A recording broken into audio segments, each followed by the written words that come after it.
you have ever stared at your calendar and thought, I'm busy, but I'm not alive?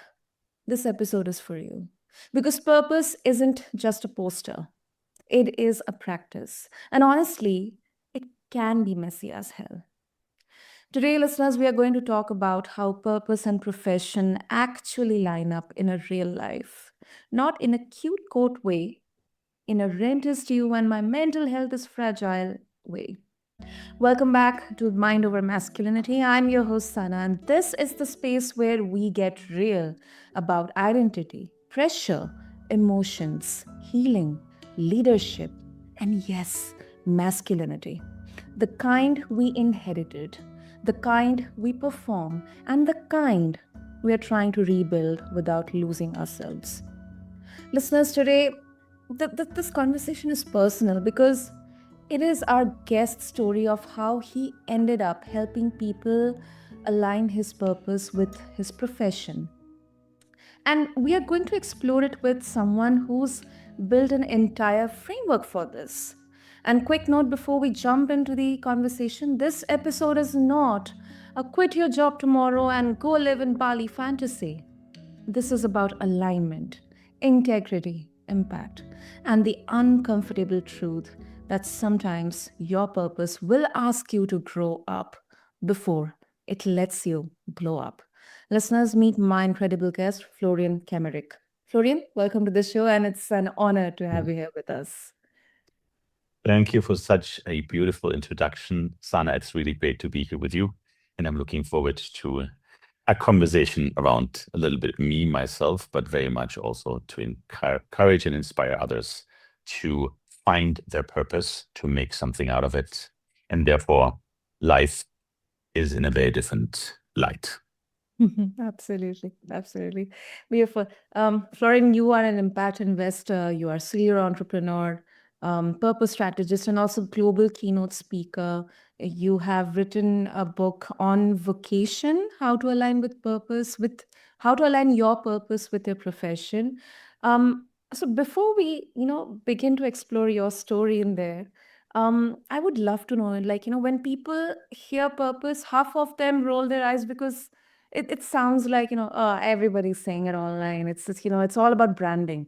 So if you can define it cleanly, like in your work, what is purpose and what it is not? It's a great question. Mm. I would say the confusion comes from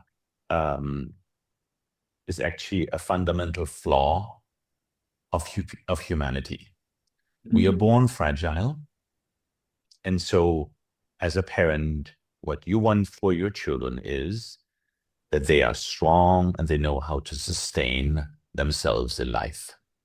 Mm. So, the focus is really on succeed in life in terms of sustaining health and have a financial income so you wouldn't struggle in life.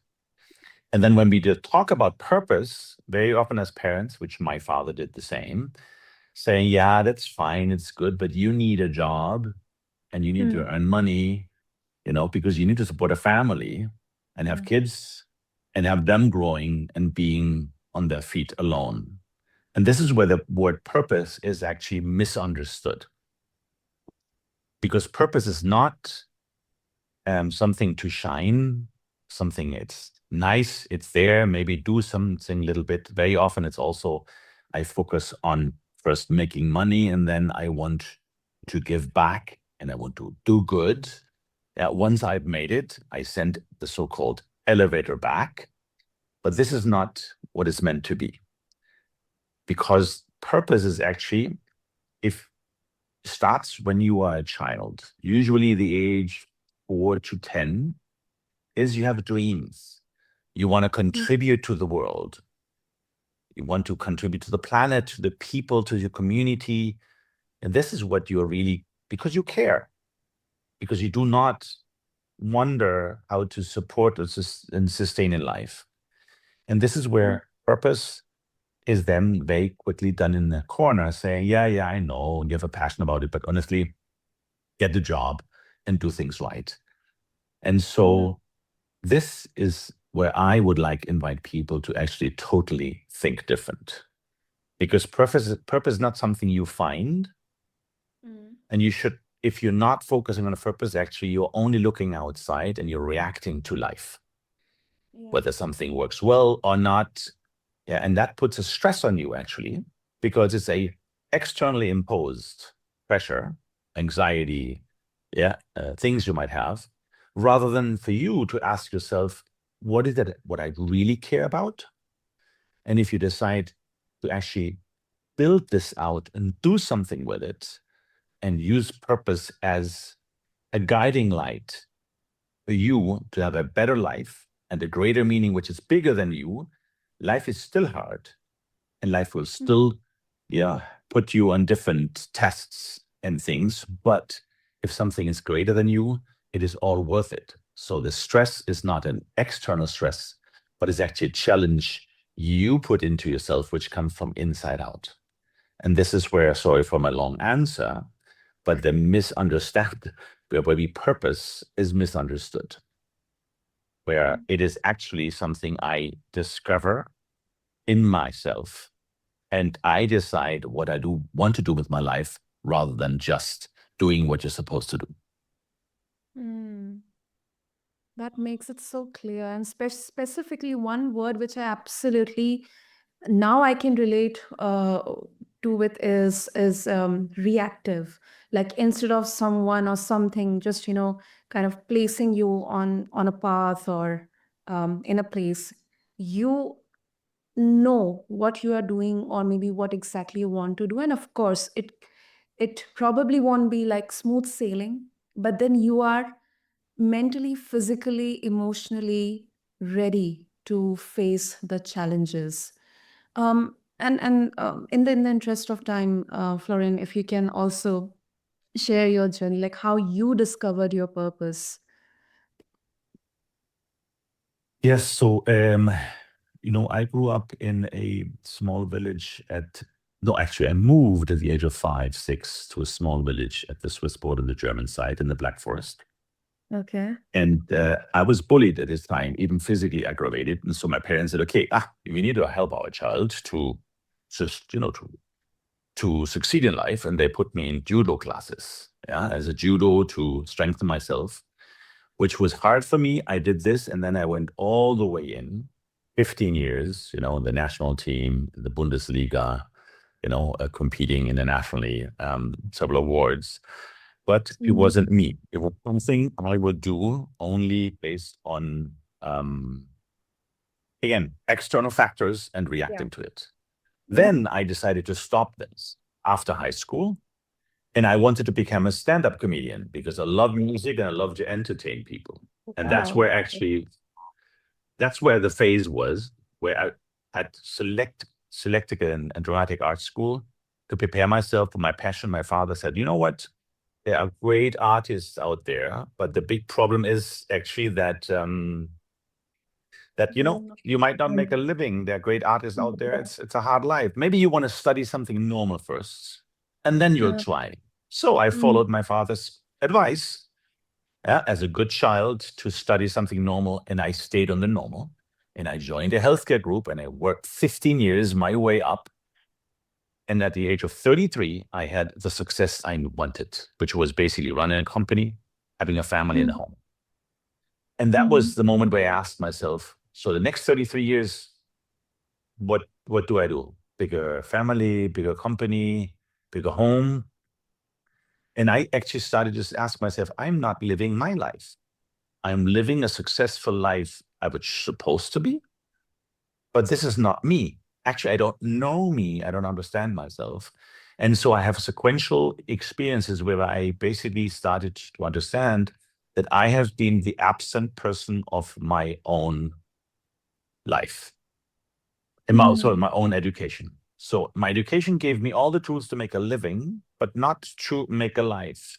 I didn't learn how I function emotionally, mentally in something. I did not. I really had a reflection saying, hold a second. And that's my first LinkedIn article over 10 years ago I wrote, saying, why is education not vocational? Yeah, so it's really the journey. I was thinking, what is it to pivot? Where should I go? how do I learn about myself? So I left the big corporate job, my golden handcuffs. I focused on a roller coaster in life. I was then Mhm. also looking into um, personal development methodologies just to understand who am I, Mm. and so that at the end up, I do what I do today, which is impact investing, with my leitmotif being impact lives, share profits, where I'm actually, as I would use my a new vocabulary I did, focused on is true vocate. This is vocating. If you dedicate yourself professionally to your vocation, you're actually vocating. And that is basically how I ended up vocating. And then my reflection was basically saying, okay, why did I have to have a long and winding road to figure out what I want to do? Why isn't there something in an earlier age during my education to provide me Mm. also the learning and angle to help me to identify my vocation and then actually make it profession? And that's the origin of the book. Wow. Wow. I mean, I could connect, you know, relate to so many, moments in that story, when, and for me personally, uh, something which I realized, in the later part of my, later years of my growing up phase, that, oh my goodness, I didn't even know that there is something called as purpose, or you what exactly you love to do.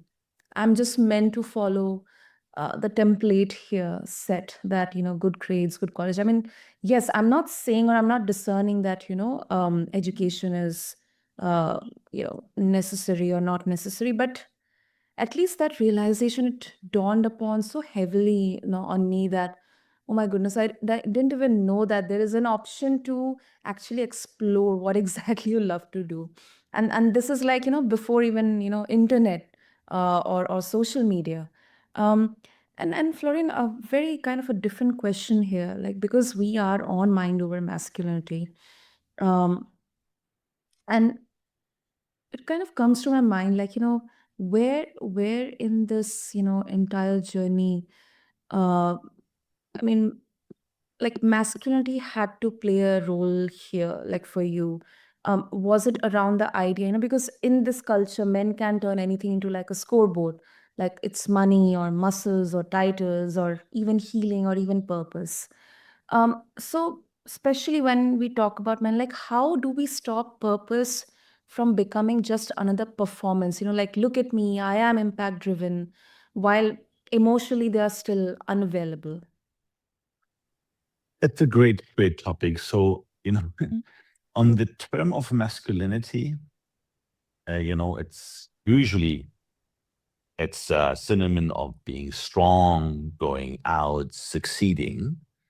Yeah. Mm. And when you want to go internal, when you go vulnerable, when you want to go very emotional, that's a thing Mm. where you, as a man, are stigmatized, saying, hold a second, be a man. Mm. Yeah. Don't do this. Don't whine around. Life is tough. And so that's Mm. something where I believe a portion is you're pushed in a corner in a direction, which is not Mm. necessarily helpful for us. Yeah. This is one part. The second thing is also when I was a child and I was bullied, my parents put me to toughen myself up, to stand up and be Mm. a man. Yeah. They didn't do this with my sister. Yeah. And so it's one part. The second thing is also when you are out there and you want to succeed. So I did the judo and the winning awards and winning championships. This is one part, but Mhm. for me, it's all externally centered. And this is Mm. when I confronted myself about learning who I am, how do I function mentally, how do I function emotionally, and how do I function instinctively through different methodologies. I exposed myself in a sense which I did not know, but that gave me the strength and the clarity to say, actually, what is it what I want to do, not to shine, but to actually contribute. And this is in my book, I have 7 steps, and I've Yeah. guided people through, and I empirically developed these steps with many people talking. And these people then said, oh, this was really great. Can you write it down? So they asked me to write a book. And so I vulnerable wrote the book alone, finished it alone, and then reached out to an editorial because Routledge is a academic and teaching book house. It's the biggest and Yeah. most important in the world. And they accepted my book based on the title and the value I provide. But one of the steps is think big, not about you, but about them. Because that's the portion when you do something to feed your ego, and this is what I hear you saying, that purpose just becomes something to shine. Look at me, how great I am. Yeah, we very often do harm to others. We don't necessarily help others. And that's also something I've witnessed when I was living in Mexico. I was managing of a subsidiary of a company. We created a non-for-profit organization, continuous meditation education foundation, to help and to give from a CSR perspective of the company. And one of the programs was an extramural surgery program. So you have an OR mounted on a truck going into the jungle, basically into the remote areas to operate indigenous people on. And we were donating material. And for me, I was so happy doing this. I felt so good because if I'm doing well, now I want to give it back. And then I learned very hard way that there was a little child being operated on. And it was operation always fine. The truck then after pulls out. And then 6 months later, when I wanted to have a picture of the child, I learned the child had died because there is no pharmacy. There is no doctor, And so basically, a little infection is lethal. And it hit me. I said, how can I be so selfish that I go and help where actually helping others is unfair from a dignity point of view? Nobody wants to be helped. We all want to climb up the ladder ourselves. Yeah. And this is where, for me, was a reflection. If I do something as a contribution on a purpose, it should not be about me. It should be about the others. Yeah. And this helps me. And again, we're all humans. I make mistakes. Sometimes, my ego kicks in.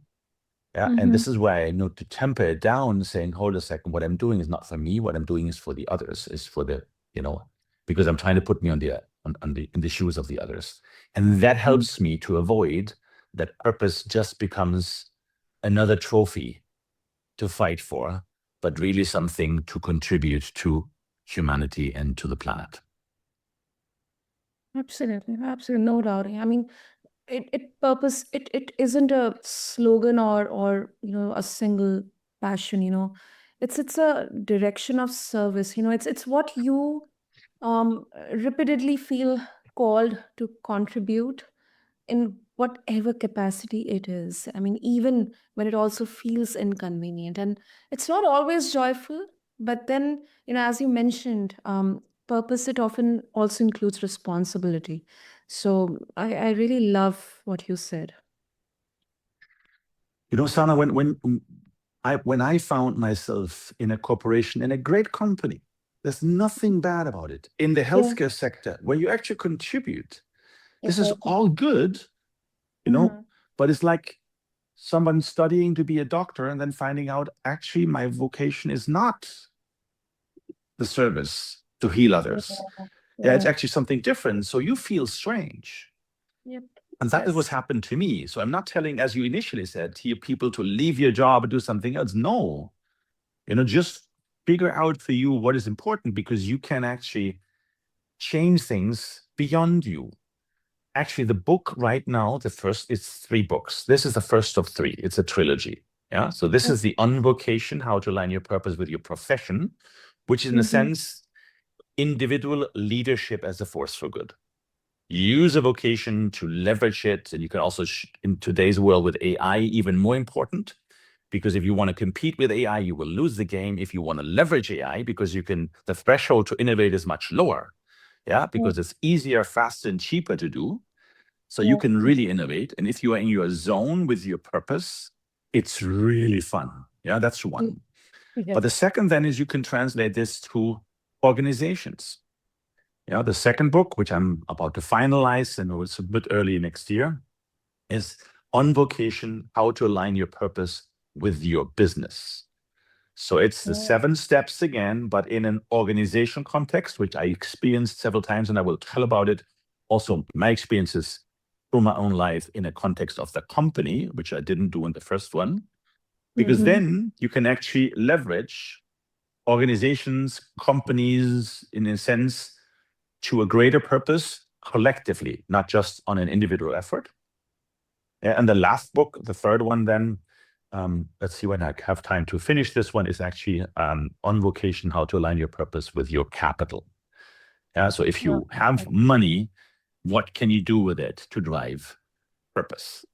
So Mhm. those are the pieces. But again, it goes back to the understanding that purpose is an amazing driver for something which is greater than you, so that when things are hard, because they will be hard, life is hard. Yeah, you don't know what happens with your health. You don't know what financially happens. This Yeah. is just life, and you need to go through life. But if you are focusing on a purpose, when something is hard, the reward is greater than you, and therefore you actually put more energy in it. Energy in terms of challenging yourself, energy in terms of adrenaline and endorphins and dopamine, which are all good for you, rather than being stuck in a position and maybe, lose your job, or maybe have a financial crisis. Yeah, and suddenly the pressure comes from outside, which is extremely unhealthy. That's also one of the steps I describe, that in terms of how to leverage stress in your favor. Mhm. But this is because the situation is very different once you are dedicating yourself to your purpose, once you are vocating. Absolutely. Absolutely. As you say, impact lives, share profits. That is correct. Super. So, Florian, before we wrap up, if listeners they would like to connect with you and get access to your book and your upcoming other 2 books in the trilogy, what would be the easiest way? So the easiest, you basically take the name of the book, which is on-vocation.com, and you find everything around, the science behind the references, some articles, also where you can get the book. You will be then updated later on also, into different ways how to proceed things. Um, and so, and you can also contact me. You can book some time. For me, this is greater than myself. It is not my day job. My day job is Mhm. impact investing, and we do amazing things. Also in India, very hands-on. But Yeah. but the one thing to instill is really for people to, you know, to understand how to vocate. That's my greater calling. Amazing, amazing. Listeners, I'll make sure to have all the links in the show notes so that you can connect with Florian and you can also get access to all the resources, the wisdom, and his books as well. And I hope if today's episode hit a nerve, that's not a problem, but that's a signal. Misalignment doesn't always scream. Sometimes it whispers, maybe through fatigue, irritability, numbness, or that quiet dread on a Sunday night. So listeners, let's do one small experiment this week toward alignment. Maybe one conversation, one journal entry, one proposal at work, or one brave boundary, one skill that moves you toward the life you actually want. And if you want more episodes that challenge the old masculinity scripts without shaming anyone, follow Mind Over Masculinity and share this episode with a friend who's successful on paper but tired in their soul. And Florian, thank you so much for bringing both structure and humanity to this conversation. This was really, really much needed. Thank you. Thank you, Sana. It was a great pleasure. Super. And to all the listeners, until next time, protect your mind, lead with truth, and stop living a life that looks good but feels empty. This is your host, Sana. I'll catch you in the next episode of Mind Over Masculinity. Thank you.